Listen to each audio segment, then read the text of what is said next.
गुरुवे गौरवे चंद्राय राधिकाय तदाले कृष्णाय कृष्ण भक्त भक्ताय नमो नमः। वाञ्छाकल्पतरुभ्यश्च कृपा सिन्धुभ्यश्च पतितानां पावनेभ्यो वैष्णवेभ्यो नमो नमः। श्री कृष्ण चैतन्य प्रभु नित्यानंद श्री अद्वैत गदाधर शिवासादि गौर भक्त वृंद। हरे कृष्ण कृष्ण कृष्ण हरे हरे, हरे राम राम राम हरे हरे। मैं सर्वप्रथम अपने गुरुदेव श्री ओम श्री अष्टोत्तर श्री भक्ति वेदांत श्रीधर महाराज जी के चरणों में दंडवत प्रणाम करती हूँ। तत्पश्चात अपने शिक्षा गुरु श्री रोहिणी नंदन प्रभु जी और मल्लिका अर्जुन प्रभु जी और रमा दीदी के चरणों में भी दंडवत प्रणाम करती हूँ और उपस्थित वैष्णवियों को भी दंडवत प्रणाम करती हूँ। मेरा विषय है हैप्पीनेस ऑफ लाइफ। हैप्पीनेस अर्थात खुशी, प्रसन्नता, आनंद। वास्तव में हम सब खुशी की तलाश में हैं। यह खुशी हमें कहाँ प्राप्त होगी? और हम सब छोटी छोटी चीज़ों में खुशी ढूंढते हैं जो कि सब टेम्परेरी है। जैसे हमने कुछ अच्छा खा लिया या कुछ अच्छा पहन लिया या कहीं घूमने चले गए तो हम खुश हो जाते हैं, जो कि थोड़ी देर के लिए है, जब तक वह हमारी मेमोरी में है। परमानेंट हैप्पीनेस देने वाली नहीं है। और अगर हम खुशी ढूंढ रहे हैं तो हम दुखी हैं। दुख, अब दुख भी परमानेंट नहीं होता। जिस प्रकार खुशी नहीं होती, हमारे जीवन में छोटे मोटे दुख आते ही रहते हैं। जैसे हम कहीं घूमने गए, वहाँ व्यवस्था सही ना मिलने पर दुखी हो गए, या बीच में गाड़ी खराब हो गई, या किसी वस्तु को प्राप्त ना कर पाए तो हम दुखी हो जाते हैं। लेकिन कुछ काल क्रम के पश्चात उससे अधिक श्रेष्ठ मिल जाए तो हमारा दुख खत्म हो जाता है। इसलिए खुशी और दुख दो प्रकार के होते हैं, टेम्परेरी और परमानेंट, अर्थात शाश्वत और अशाश्वत। टेम्परेरी आज है कल नहीं है, परमानेंट जो स्थायी है। भगवान ने गीता में कहा है, दुखालय अशाश्वतम, अर्थात यह संसार दुखालय है, हर पग पग पर दुख है। जैसे हिमालय में हिम, विद्यालय में विद्या, शिवालय में शिव, दुखालय में दुख।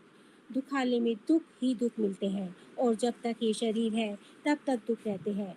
अब दुख चार प्रकार के होते हैं, जन्म, मृत्यु, जरा, व्याधि। जन्म, जब कोई बच्चा घर में जन्म लेता है तो सब बहुत खुश होते हैं क्योंकि उनके वंश की वृद्धि करने वाला कोई आया है। लेकिन बच्चा रोते रोते पैदा होता है क्योंकि वह भी माँ के घर में उल्टा लटका हुआ था और नरक के समान यातनाएं भुगत रहा था और भगवान से उस नरक से निकलने की प्रार्थनाएं कर रहा था। हे ईश्वर, इस नरक से निकाल दे, बाहर आकर मैं तेरा भजन करूँगा। लेकिन बाहर आकर वह सब भूल जाता है।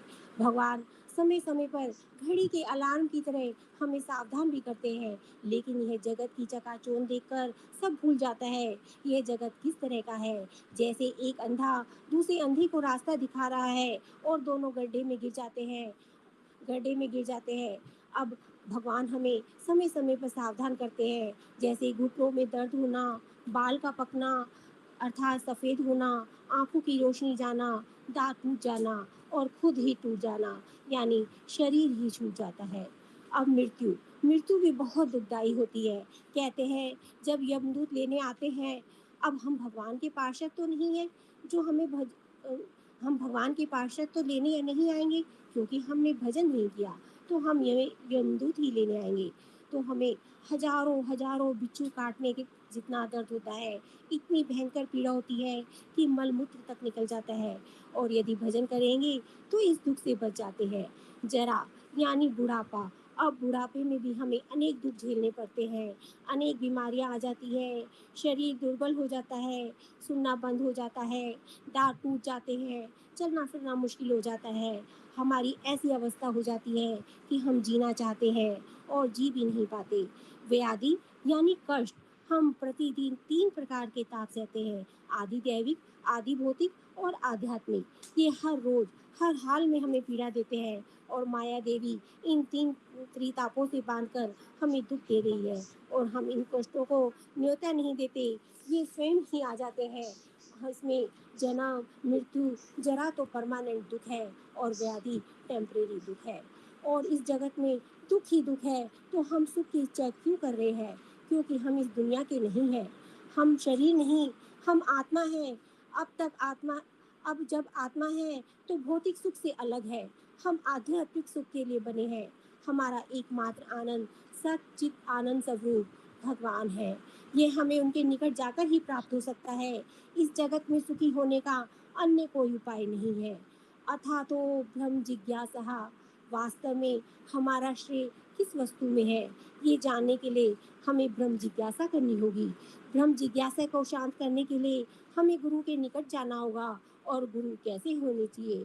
तस्माद् गुरुम प्रपदेत जिज्ञासे श्रेय उत्तमे शाब्दे परे च निष्णातम ब्रह्मणि उपशमाश्रयम।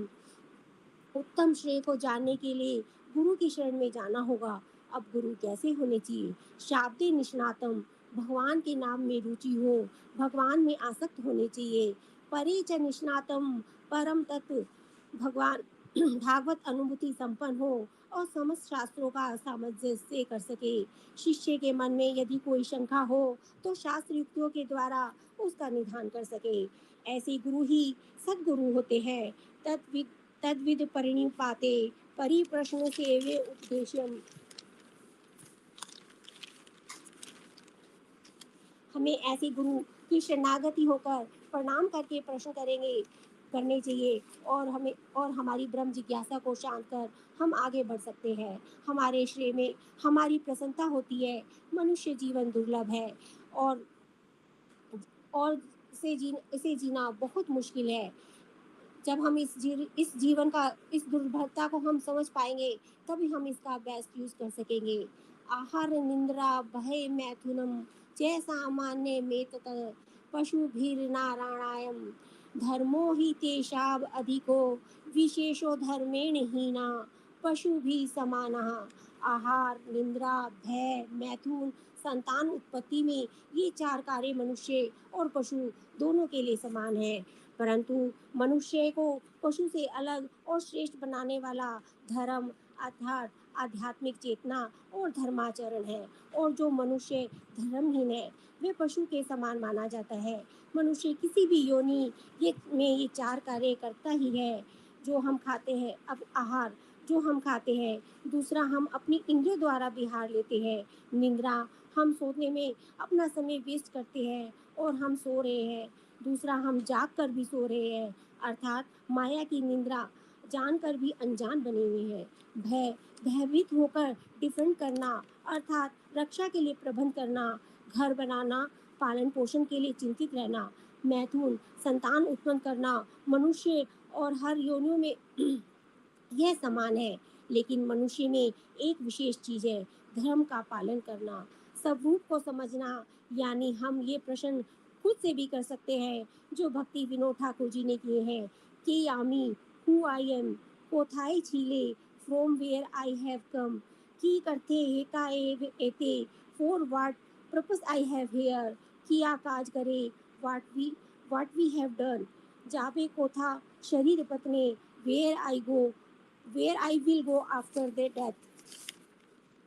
सभी जीव सभी जीव आत्मा है मगर चेतना तथा बुद्धि का स्तर सब में अलग अलग है। मनुष्य में भी चेतना स्तर अलग अलग होता है। हमारे गुरुदेव हमारी चेतना का स्तर अलग अलग है। अब जीव क्या धर्म है? जीवेर स्वरूप है कृष्ण दास। जीव का स्वरूप कृष्ण का दास ही है। जो यह नहीं समझता और इस जीवन को प्राप्त कर भक्ति नहीं कर रहे हैं वे धर्मेणहीना पशु समाना। वे धर्महीन व्यक्ति पशु के समान है। अंत काले च मामेव समरन मुक्त्वा कलेवरम यह प्रयाति स मद्भावहम याति नास्तस्त्यत्र संशय है। जो मनुष्य अंत समय में मेरा स्मरण करता हुआ शरीर त्यागता है वे मेरे स्वरूप को प्राप्त हो जाता है। इसमें कोई संदेह नहीं है। इसका उदाहरण भरत महाराज जी है जिन्होंने पूरे जीवन हरि नाम के बाद भी अंत में हरि नाम का स्मरण न होने के कारण उनकी गति नहीं हो सकी। कालम नयेद इति उपदेश सारम। सभी उपदेशों का भी सार यही है। तन नाम रूप चरितादु सुकीर्तनानु स्मृतियो क्रमेण रसना मन सिन्योजे। पूरा जीवन भगवत नाम करते हुए बिताना चाहिए। अब प्रश्न ये है कि जब एक बार नाम जाप प्राप्त है तो पूरा जीवन क्यों जपे? क्योंकि जन्म जन्म मुनि जतन कही अंत काल राम कही आवत नहीं। जन्म जन्म प्रयास करने के बाद भी अंत समय में भगवान का नाम नहीं आता। हमें सभी कार्य मुख में हो राम, राम सेवा हाथ में। हमें सभी कार्य करते करते भगवान का नाम लेना चाहिए। हमें मन का डारी के, कर का मन का डारी के, मन का फेर, जितना समय हो माला पर मन को पकड़कर जाप करना चाहिए। जन लाभे पर है पुंसाम, अंते नारायण स्मृति। हमें हमारे जन्म का लाभ तभी है जब हमारा अंत समय हरि का स्मरण करते हुए जाए, हरि का स्मरण हो जाए। यम यम कपि स्मरण भाव, स्मरण भावम तजयन्ते कलेवरम, तम तमेवती कौन्ते सदा तद्भाव भावित। हे कुंती पुत्र, शरीर त्यागते समय जिस भी अवस्था का स्मरण होता है वह अवश्य ही उस अवस्था को प्राप्त होता है। एतावान जन्म से फलम देहि नाम इहि देहि, प्राणेर प्राणेर धैर्य वाचा शेर्यो आचरणम सदा। इस जीवन की सफलता क्या है? इस देही को प्राप्त करके मनुष्य जीवन को प्राप्त कर इसका सदुपयोग करे। और प्रत्येक प्राणी का कर्तव्य है कि वह अपना जीवन धन बुद्धि वाणी से दूसरों के हितों के लिए कल्याणकारी बनाए। बारी मथिर रित धरित होए बरु, सिकता ते बरु तेल, बिनु हरि भजन ना भवतरी, यह सिद्धांत अपेल। पानी से घी यह इसमें इस श्लोक में तुलसीदास, यह श्लोक रामायण से है जिसमें तुलसीदास जी कह रहे हैं कि पानी से घी निकालना असंभव है, यह भी हम जानते हैं। और रेत को पीसकर तेल निकालना भी असंभव है, यह भी हम जान सकते हैं। लेकिन बिना हरि भजन के इस भवसागर को तरना मुश्किल है। अशोक अभय अमृत आधार, तो मार चरण दव्ये, ताहते एखन विश्राम लभिया, छाड़ीन भवेर भइये। ये आपके दो चरण अशोक के समान है, अर्थात आपके चरण हमारे शोक का नाश कर अमृत के समान अभय प्रदान करते हैं। और यहाँ हमें विश्राम कर हम अपने 4 प्रकार के दुखों से चिरकाल तक दूर हो सकते हैं। अतः हमें इस संसार को खुश करने का प्रयास नहीं कर, अब सृष्टि बनाने वाले को खुश करने का प्रयास करें तो हम सामूहिक रूप से खुश हो जाएंगे। हम वास्तव में हम उस जड़ में पानी डाल रहे हैं जिससे पूरा पेड़ पोषित होता है।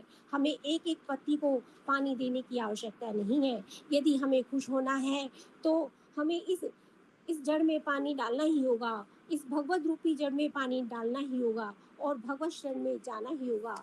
इसके साथ मैं अपनी वाणी को विश्राम देती हूँ। अगर कोई गलती हो तो माफ़ करना।